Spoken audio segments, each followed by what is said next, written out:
Awesome. TikTok Live number 38. The first question was just asked by Trishna. I'll answer that in a second.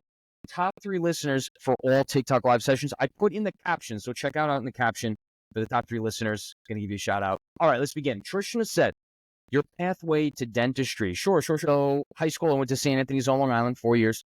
Then I went to NYU Polytechnic School of Engineering. That was the engineering school of NYU prior to it becoming NYU Tandon School of Engineering, because the guy Tandon donated like billions of dollars and then got the school named after him. Of course, right? After my second year at NYU Poly, I actually transferred to Stevens because I was on the basketball team. They stopped it at NYU Poly. Went to Stevens, only played 1 year. Graduated from there after 2 years with my undergraduate degree in chemical biology. At NYU, it was biomolecular sciences. And then at Stevens, it was chemical biology. It was kind of like the pre-med, pre-health course for me, pre-dental, obviously. From there, I took a gap year, one gap year. That was 2016 to 17. And in 2017, I started dental school at Stony Brook out on Long Island in New York. 4 years of there, and then graduated 2021. Went right into oral surgery residency here. I don't want to mention the name because you have to keep that, patient HIPAA protected and everything. Seth said hello from New Jersey. Hello, Seth. Yeah, and that's where Stevens Institute of Technology was, by the way, in there. By the way, you got over almost 350 people on right now. The top 3 listeners for the whole TikTok Live, I'll be doing it like 15, 20 minutes. I'm going to be giving you a shout out in the bio of TikTok Live number 38. All right, let's continue. Addison followed the live creator. Thank you, Allison. Aloni, you're going for surgical dentistry. I mean, I guess you could call it that. It's oral and maxillofacial surgery. That's like the specialty name. But yeah, it is the surgery specialty of dentistry. It's kind of the bridge between medicine and dentistry as well, because some oral surgeon, we do residency primarily in a hospital setting, and some residents get their MD in their training too if they stay an extra 2 years to get that MD. Although it's not necessary. I'm not getting my MD. I'm trying to get out. It looks like this guy, White Dudes for Harris, is something very inappropriate. I'm not going to say that. And then Dot said, at White Dudes for Harris, typical soy comment. I don't know what that means either, but all right. Anyway, Nikki Menjage said, did you feel Stony Brook prepared you enough for the outside world? Well, I'm not in the outside world just yet because I'm in residency. Residency is definitely not the outside world. It's your surgical training, another 4 years after 4 years of dental school. It's your residency training. You're in a hospital structure. You're on call.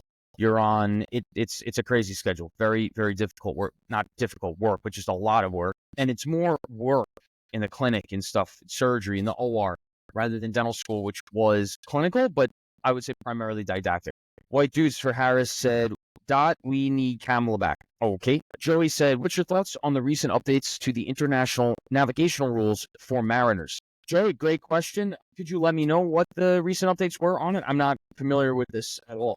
Janet Holmes joined. Also, by the way, just speaking of the election last week, I've heard of a number of people that actually, mostly guys, I've heard this from 3 people now, that they know friends of friends where there were guys that voted for Trump and their girlfriends had voted for Kamala Harris, and then Trump won, and that night they had to sleep on the couch.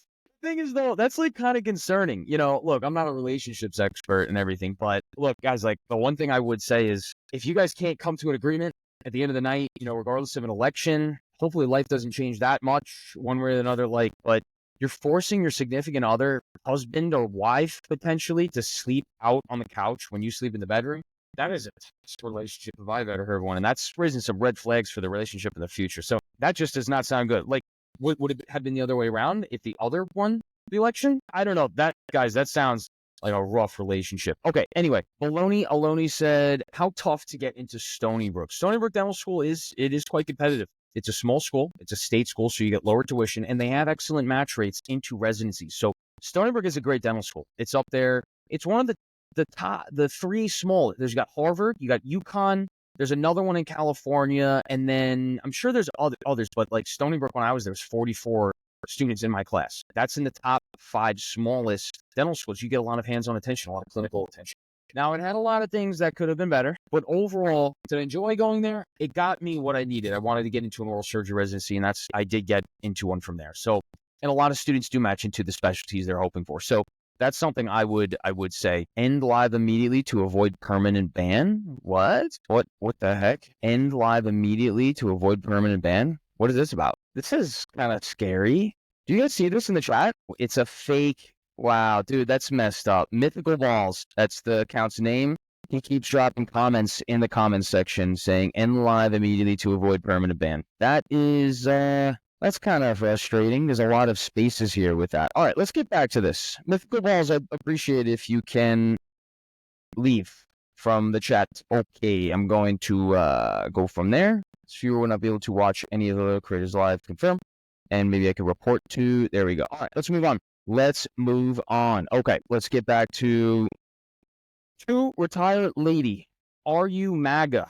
That's kind of like it's funny how like what if I was Harris? What is it, MAGA, or is it like, because what about MAHA, right? The Make America Healthy Again. And that is on that side of Trump now because the Democrats kicked RFK out, right? They also kicked out Tulsi Gabbard, who's also Democratic. I don't know. Like, what does that mean? Why do you ask someone if they're MAGA rather than ask someone who they support? It's therefore it would make you think that they're trying to consider you by labeling you from, I don't know. That just doesn't rub me the right way.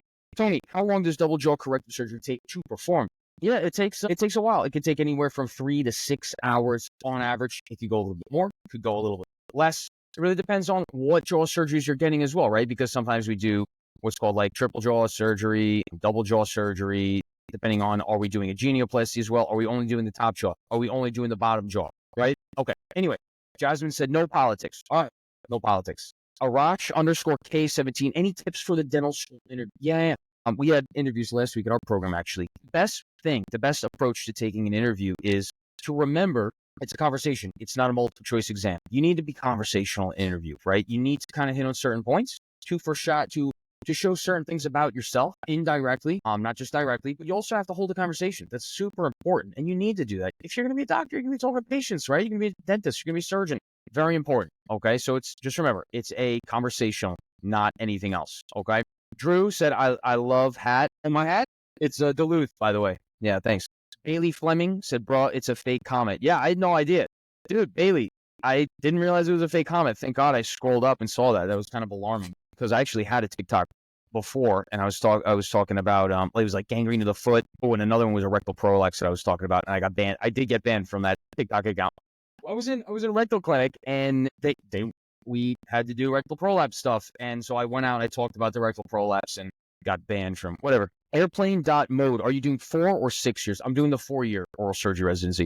Adam Martin, Dr. Gallagher with Slash. Looking great. Any interesting cases lately? Adam Martin, thank you so much. And that's funny. I'm only doing it for November, for like a no shave November of the mustache. So we're doing that. But just until the end of November, and then I'm chopping it off. This is not going to be a permanent thing. Just a little monthly test drive. And any interesting cases lately? I mean, we had a very straightforward mandible fracture in the front, right around the parasympathesis area, frontal back here that was non-displaced. So we just stuck a recon plate on the inferior border and the anterior mandible there. Everything went well. I like trauma. Trauma's a lot of fun. That was last week. Hopefully we get some more trauma this week, right? Jon Sawyers, how did you prep for the CBSE? I would expect to take it more than once, although every time you study for it, expect it's just going to be the one time, right? Because you need to make sure you're giving yourself everything you can and the best opportunity to do it the best that you can. You need to study a lot for that. I sacrifice more than anything else in my life studying for the CBSE, more than the DAT, and I had to sacrifice a lot there. But essentially, say 3 or 4 months before the first time you take it, you need to be doing sketchy micro, sketchy farm, pathoma, boot camp, UWorld question bank, and first aid for the USMLE Step 1. Okay, those are the general materials. And if you want more information, listen to CBC Dissection. You could hit that up on YouTube. I did a nice podcast with Axe. We got everything in there. And yes, I have gotten feedback from probably like several to a dozen people in these 6 months since we made that. People have said it significantly helped them get better scores. So that is going to be the gold gem for you. Ashton said, I'm a lazy frat guy, underachiever who wants a rewarding, successful career. Is dentistry right? It's probably not right, Ashton. I'm sorry to tell you that and break it to you. Liz Andro lifts. Doc, my first time drilling a class 1 did not go so hot.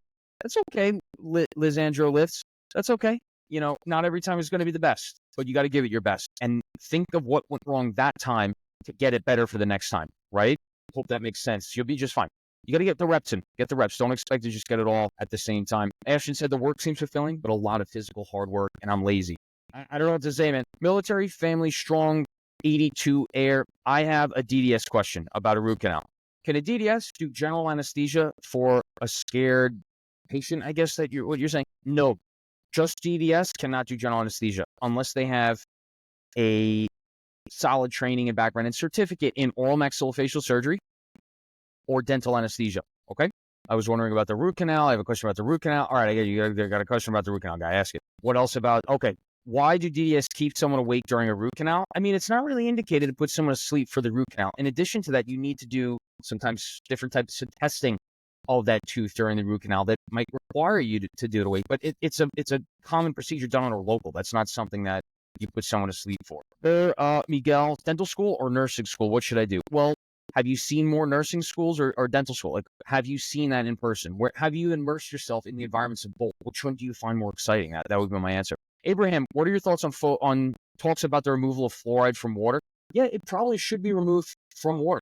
It should. There's really no reason to put fluoride in water. We should have sterilization and probably UV zapping plants, like the water facilities that protect it that way. You don't need fluoride in the water.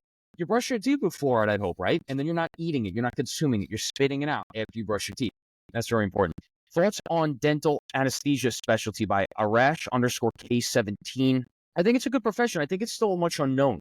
Where are dental anesthesiologists going to be working primarily? They're going to be working in outpatient offices doing anesthesia for periodontists, for oral surgeons, for general dentists, or are they going to be in the hospital atmosphere?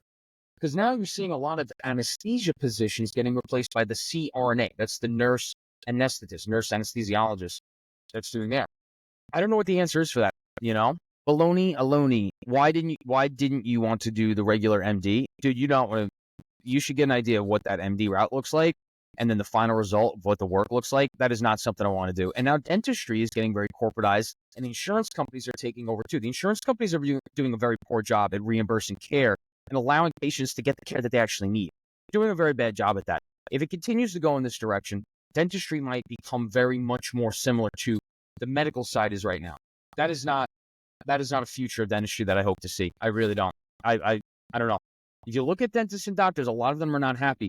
But generally, dentists do tend to be happier than the average doctor. And the average doctor's lifestyle is just completely succumbed to work. It's just all work, very little play. I like the whole work hard, play hard kind of thing. And not like playing hard necessarily, but like having a good lifestyle. And the lifestyle of the average doctor is not very great, especially compared to the amount of studying, learning, experience, everything that they put into it. In addition to the tuition and the loans taken out to do it, there's so much. Ashton, so a type B personality can't be a dentist? That's not true. Was everyone in dental school pretty type A? A lot of type A's? Not everyone was type A's. No. And some of the best pain skills people were introverted too. So that's not necessarily true. Hans, what do you see in the future of dentistry? I see potentially we need to get some leaders with some creative-minded and self-awareness in addition to social awareness. We need to make this profession better by identifying the problems and creatively identifying solutions that have a long-lasting impact. I see so many people creating these little Band-Aid temporary problem solutions, and they're just not going to hold up. In fact, it might make things worse long-term. We need to think down the road how things will play out over time and make the best possible decisions on that. And I don't see it happening right now as much. Martin, Ashton, and a lot of surgeons are type A, not just OMS, all surgeons. That is true. Have thoughts on staying as a GP as opposed to specializing if you like a little bit of everything? I think it's a great idea. I really do think it's a great idea. The problem is that, well, yeah, you could go to residency. You could do a GPR. That's a general practitioner residency in dentistry. You could do that too. I think it's just fine. If you want to do a little bit of everything, that's how you're going to do it, right? Mama wa gnocchi. I was telling my kids this yesterday. I told her to do dentistry instead of MD because I am your primary Dr. Nwoki. Yep, you're a primary doctor. You know better than I do. And I shadowed and I met a lot of them. And it's not going in a great direction. I know primary doctors who aren't getting reimbursed by Medicaid. Medicaid just stopped paying them. And it's like, you're a doctor. You got to do what's right. They could no longer keep the lights open in their practice. And then they sold out to a hospital. They finally recovered from that. And now they're handicapped to whatever the hospital wants them to do, or they can retire, but they've been in medicine for 10, 20, 30 years. They can't just go out and get another job somewhere else. So we're seeing a lot of interesting things happening. And I don't know, I think you kind of want to keep doctors in the United States happy, in the world. They're treating patients. They're treating you one day, maybe, right? You want to keep them happy. Now, I'm not saying they need to drive every doctor out there needs to drive a Ferrari. That's not what I'm saying. But they need to be able to afford a very comfortable lifestyle. You want them to be well rested. You want them to have time to study and learn, continue education on their own time. You want them to be excited to do that, and so on and so forth. All right, last question. I'm going to end here. Mama Wa Nwoki, Dr. Nwoki, it's terrible with reimbursements. Starting real estate business for passive income, we have to. But how can you possibly say that doctors in America need to start passive income real estate or stock portfolios for passive income? I think it's a good idea for everyone to do, but we should not be handicapping doctors where they can't afford a good quality of life, doing the things they love. And maybe that is primary care. They can't all be specializing. But this is the direction it's going in. I don't think it's a good one. I think we really need to get some people to advocate for the professions in all of healthcare and create a brighter future than the past. All right, friends. Happy Veterans Day out there. If anyone is on the chat, the top 3 listeners, I'm going to be shouting out in the caption of the podcast, YouTube, posting, Apple. And if you're a veteran, I want to wish you a happy Veterans Day today and have a great weekend. All right, friends. Thanks so much for coming on.